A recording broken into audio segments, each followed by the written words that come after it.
옛날 옛적 지리산 자락 아래 안개가 낮게 내려앉던 마을이 있었다. 새벽이면 닭이 울고 우물물에 달빛이 잠들어 있었다. 그 마을 끝에는 넓은 마당과 낮은 처마를 가진 집이 하나 있었는데 사람들은 그 집을 솔바람집이라 불렀다. 집의 주인은 화순이라는 여인이었다. 그는 젊을 적부터 정직하고 말이 적은 사람으로 부모에게서 물려받은 집을 정갈히 지키며 살았다. 누구든 지나가다 담 너머로 보이는 장독대의 질서정연한 모습만 봐도 그 집의 주인의 마음씨를 짐작하곤 했다. 화수는 매일 새벽이면 부엌에서 된장국을 끓이며 마당에 먼지를 쓸고 장독 위에 내린 이슬을 닦았다. 그에게 집은 단순한 거처가 아니라 세상을 버티게 하는 숨결 같은 곳이었다. 하지만 그해 초가을 낯선 손님 하나가 지리산 너머에서 내려오며 그 집의 평온을 흔들기 시작했다. 그는 언제나 낡은 집신을 신고 얼굴을 반쯤 가리는 커다란 삿갓을 썼다. 마을 사람들은 그를 삼마루 손님이라 불렀고 어떤 이는 그가 마을에 오기 전부터 바람결에 이상한 소문이 돌았다고 했다. 제오 사람 산 위에서 혼자 사는 무당이래. 아니야, 누구 잃은 혼을 찾아다니는 사람이래. 장터에서 나누는 소리마다 다 달랐다. 화수는 처음에는 그냥 지나가는 나그네라 생각했다. 그러나 그 손님이 매일 저녁마다 마당 귀퉁이에 앉아 불빛을 바라보는 모습을 보고 나서부터 마음속에서 알 수 없는 불편함이 자라났다. 그는 아무 말도 없이 앉아 있곤 했는데 그 모자의 그림자 아래로는 표정을 알아볼 수 없었다. 어느 날 저녁 가을비가 소리 없이 내렸다. 화수는 처마 밑에서 말리던 콩을 거두며 그 낯선 일을 바라봤다. 그는 빗속에서도 모자를 벗지 않고 작은 종이 조각 같은 것을 손에 쥐고 있었다. 손님, 비가 많이 옵니다. 방 안으로 들어오시지요. 화순의 말에 그가 고개를 천천히 들었을 때 잠시나마 모자의 밑에서 반짝이는 눈빛이 보였다. 하지만 그는 말없이 미소만 짓고 다시 어둠 속으로 몸을 숨겼다. 그 순간 화순의 마음 한켠에서 오래된 불안이 깨어났다. 며칠 뒤부터 이상한 일이 생겼다. 새벽마다 장독대 근처에 흙 묻은 발자국이 생겼고 우물가에 누군가 흘리고 간 듯한 작은 부적 조각이 발견되었다. 화수는 처음엔 바람이 날린 종이 조각이라 여겼지만 그 종이에는 희미하게 검은 글씨가 새겨져 있었다. 그 글씨를 읽을 수는 없었으나 그날 이후 마당의 개가 밤마다 헛짖기 시작했다. 마을 사람들도 변화를 느꼈다. 요즘 그 집에 이상한 냄새가 난다더라. 밤마다 푸른 불빛이 돈다는데 정말이냐? 화수는 괜한 소문이 불어나지 않도록 더욱 조용히 지냈다. 하지만 마음속에서는 저 모자 아래엔 대체 무엇이 숨어 있는 걸까? 라는 생각이 하루에도 몇 번씩 올라왔다.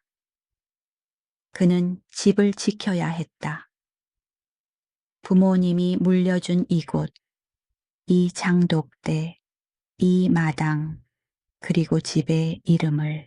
밤이 더 깊어지자 화수는 부엌 문을 닫으며 혼잣말을 했다. 모자 아래의 비밀이 무엇이든 내 집을 더럽히게 둘 수는 없지. 달빛이 마당에 길게 드리워졌다. 그리고 저 멀리 숲길 쪽에서 다시 그 낯선 이의 모자 끝이 살짝 흔들리는 것이 보였다. 며칠이 지나면서 마을의 공기가 달라졌다. 장터에서는 쌀보다 소문이 더 빨리 돌았다. 화순네 집에 사는 그 손님, 밤마다 산을 다닌다더라. 그 모자 안에는 산의 혼이 깃들어 있다던데. 사람들은 그렇게 서로의 귀에 수군거렸다. 화수는 장에 나가서 된장을 팔 때마다 그 시선이 자신에게로 쏠리는 걸 느꼈다. 아무 말 하지 않았지만 등 뒤로는 바람보다 더 찬 소문이 따라왔다. 그날 저녁 화수는 마당의 장작더미를 정리하던 늙은 이장님을 만났다. 그는 화순의 아버지와 함께 자랐던 사람으로 마을 일을 오래 봐온 이였다. 이장은 잠시 하늘을 올려다보더니 낮은 목소리로 말했다. 화순아, 세상은 눈에 보이는 것만 믿지 말거라. 조용히 지켜보되 너의 눈으로 확인해라. 그 말은 부드러웠지만 묵직했다. 화수는 고개를 숙이며 대답했다. 예, 이장님. 제가 지켜보겠습니다. 그날 밤 달은 더 밝았고 산바람이 부엌 창문 사이로 스며들었다.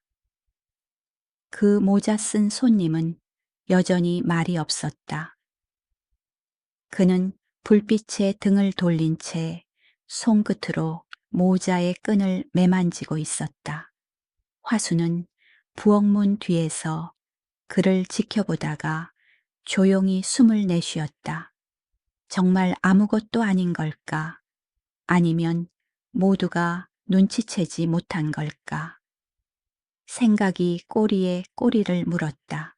다음 날 마을 안악들이 우물가에 모여 빨래를 하며 이야기를 나누었다. 밤마다 솔바람집에 이상한 소리가 들린다더라. 그 손님, 산에서 귀신을 부른다지. 이런 말이 오가자 어린아이들이 겁을 먹고 울기 시작했다. 화수는 일부러 그 자리를 지나가며 미소로 인사했다. 그저 나그네일 뿐이에요. 헛소문에 귀 기울이지 마세요. 하지만 그녀의 미소 뒤엔 얇은 두려움이 숨어 있었다. 며칠 후 모자 쓴 손님은 화순에게 뜻밖의 제안을 했다.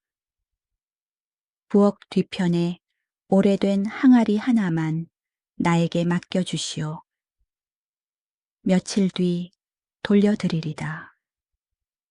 목소리는 낮고 차분했지만 그 안에는 무언가 숨긴 냄새가 있었다. 화수는 망설였다. 항아리는 어머니가 생전에 쓰던 것이었다. 그건 우리 집의 가장 오래된 항아리입니다. 함부로 건드릴 수는 없어요. 그러자 손님은 짧게 웃었다. 그럼 그냥 두시오. 다만 그 안의 흙냄새는 오래 묵은 비밀의 냄새요.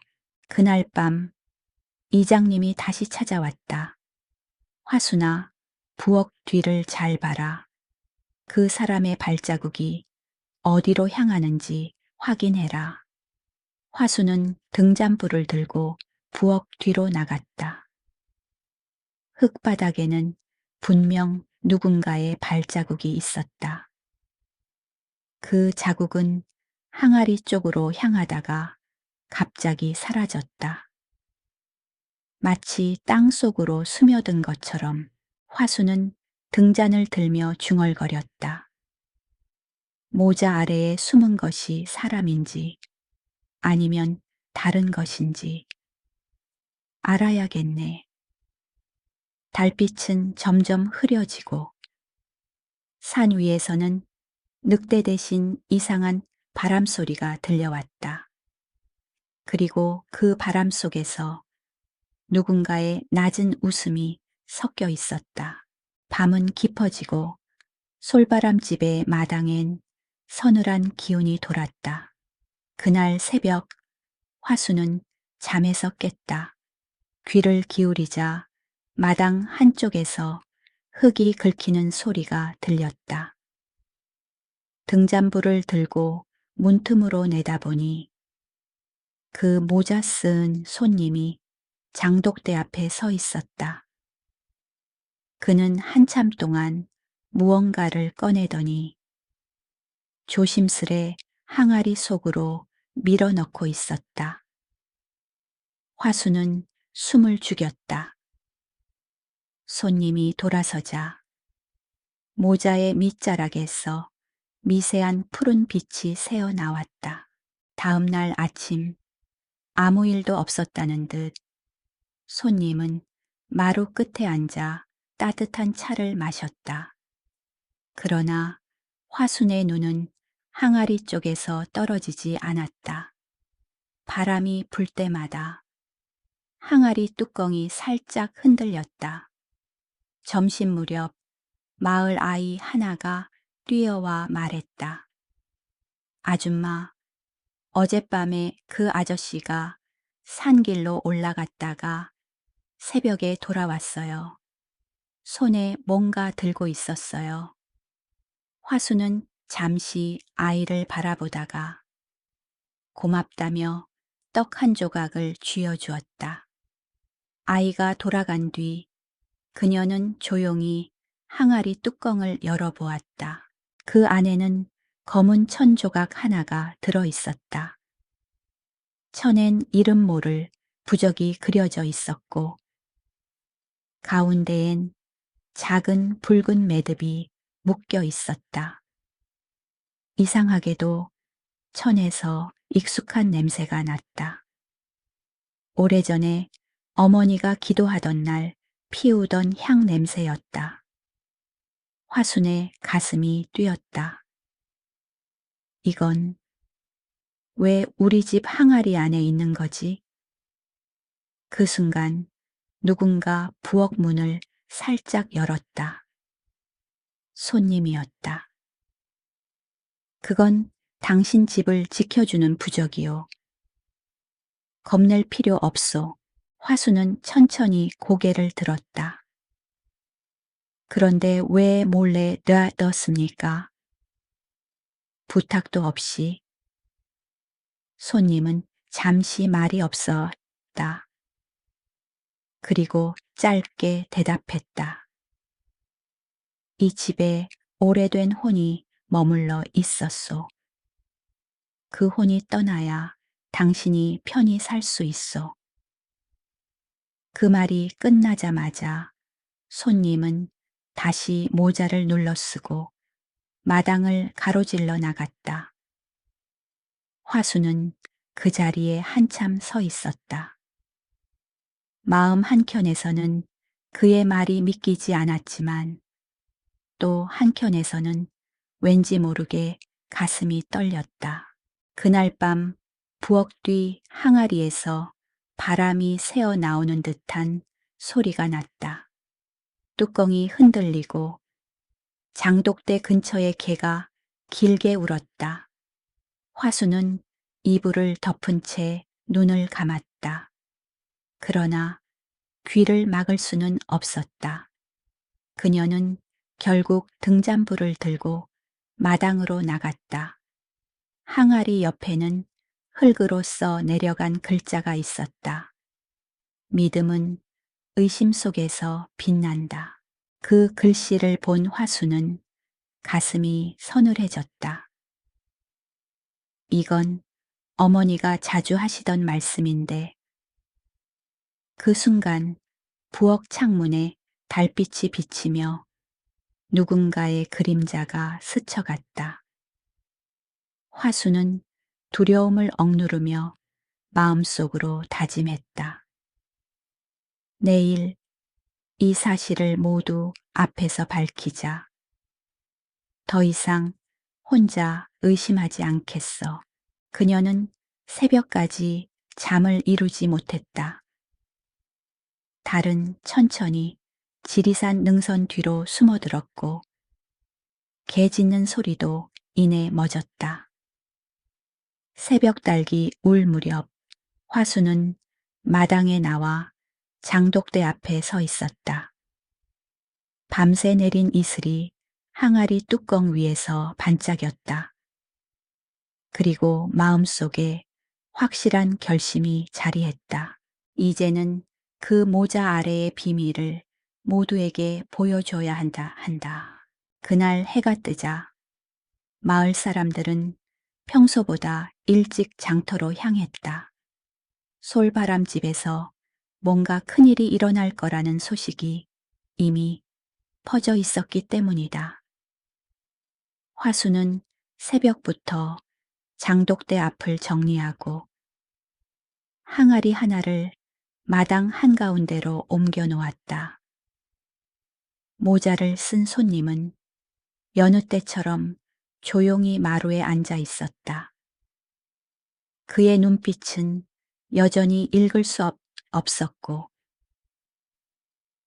마을의 아이들조차 가까이 다가오지 못했다. 오늘은 숨길 것이 없습니다. 화순의 목소리는 떨렸지만 단단했다. 마을 사람들은 담장 너머로 모여들었다. 이장님도 지팡이를 짚고 서 있었다.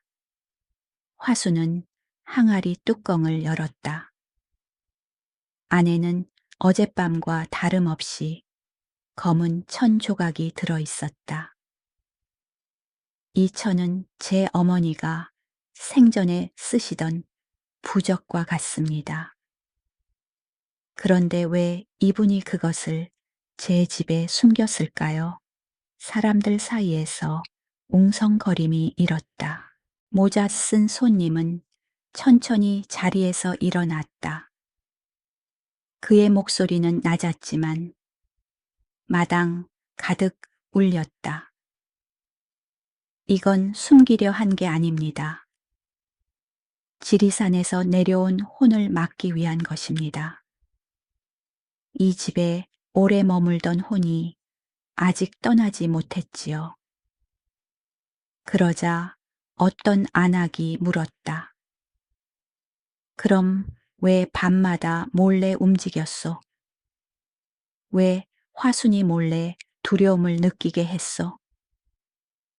손님은 잠시 침묵하다가 모자를 벗었다. 모자의 아래엔 깊은 상처가 있는 얼굴이 드러났다. 그는 고개를 숙이며 말했다. 저는 예전에 이 집을 지키던 사람의 아들입니다. 어머니가 세상을 떠난 뒤 집이 지리산 혼에게 빼앗길까 두려워 매년 이 부적을 묻었습니다. 화수님이 이 집을 물려받으셨다는 소식을 듣고 마지막으로 혼을 봉인하러 왔습니다.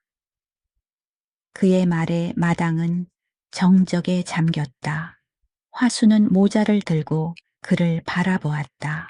그럼 당신이 숨긴 건 악이 아니라 보호였군요.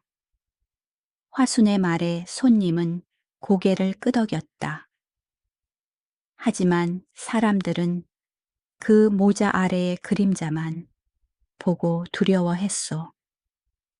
이장님이 천천히 앞으로 나왔다. 이제 모두 알았으니 서로 오해를 풀고 집을 지키면 되겠구나.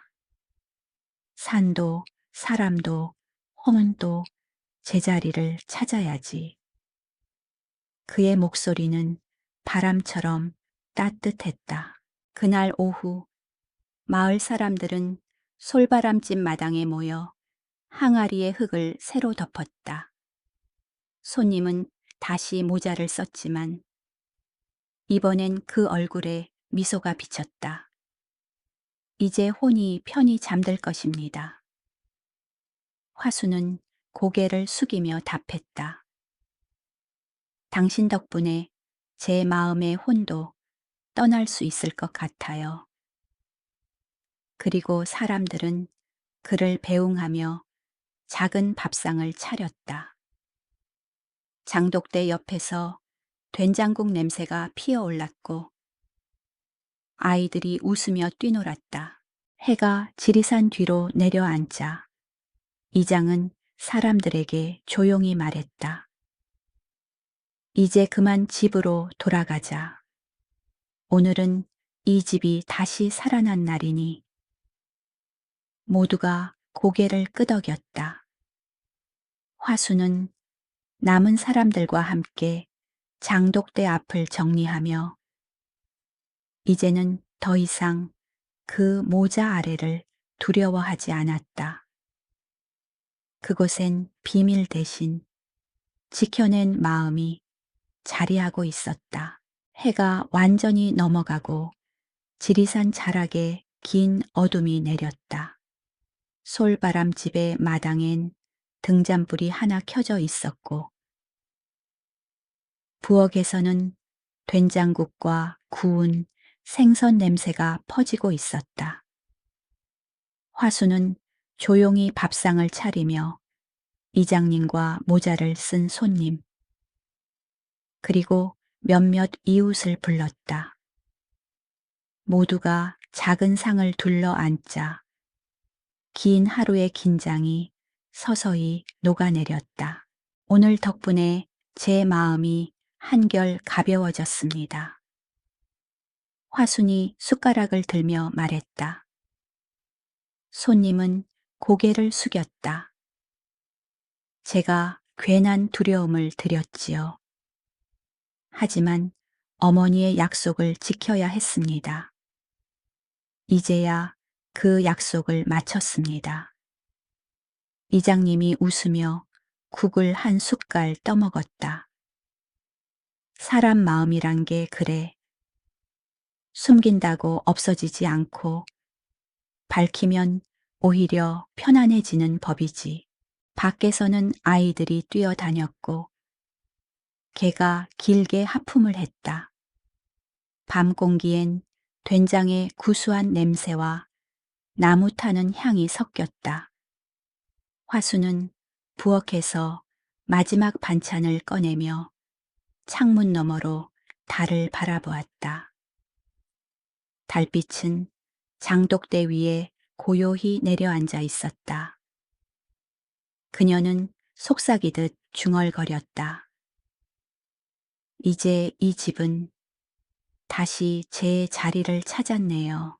그 말을 들은 손님은 미소를 지으며 모자를 무릎 위에 올려놓았다. 이 모자도 이제 쉴 때가 됐습니다. 그는 모자의 끈을 풀어 장독대 옆에 내려놓았다. 달빛이 모자 위를 비추자 그 안에서 아주 약한 빛이 한 줄기 흘러나왔다. 그리고 금세 사라졌다. 화수는 그 빛을 바라보며 가만히 눈을 감았다. 밤이 깊어갈수록 마을의 소리도 하나둘 멎었다. 우물의 물결은 고요했고 산의 바람은 나무집 사이를 조용히 스쳐갔다. 이장은 자리에서 일어나 말했다. 오늘은 오래된 혼이 떠난 날이니 모두 편히 자게.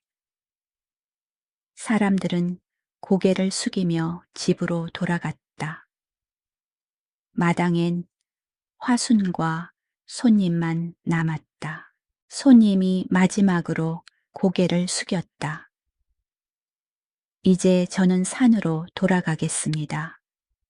그곳이 제 자리니까요. 화수는 담담히 미소 지었다. 이 집은 당신의 어머니가 지킨 집이었고, 저는 그 마음을 이어받았습니다. 언젠가 또 바람이 분다면 이 마당의 소리로 기억해 주세요. 손님은 말없이 고개를 끄덕였다. 그리고 새벽빛이 오기 전 그는 산길 너머로 사라졌다. 다음 날 아침 마당엔 이슬이 맺혀 있었다. 장독대 옆에는 손님이 두고 간 모자 하나가 놓여 있었다. 화수는 그것을 들어 부엌 천장 위에 조용히 걸었다. 그 아래에서 된장 냄새가 다시 피어올랐다.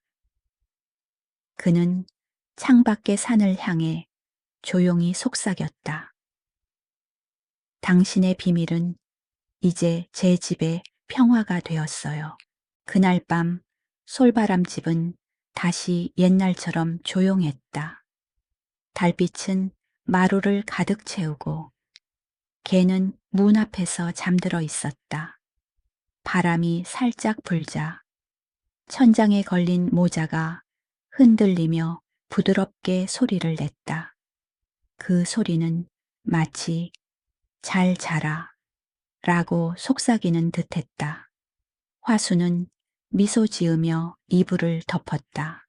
그리고 그렇게 지리산 아래의 밤은 다시 평화로웠다. 이야기는 여기서 고요히 끝났습니다. 지리산 아래 솔바람집의 밤처럼 이제 마음도 천천히 가라앉혀 보세요. 달빛이 장독대를 비추고 바람이 나무짚을 쓰다듬는 그 소리를 생각하며요. 오늘은 괜찮습니다. 이제 눈을 감고 숨을 고르게 들이쉬세요. 화순이 마지막으로 속삭이던 그 말처럼요. 이제 모든 게 제자리를 찾았어요. 그러니 편히 쉬어요.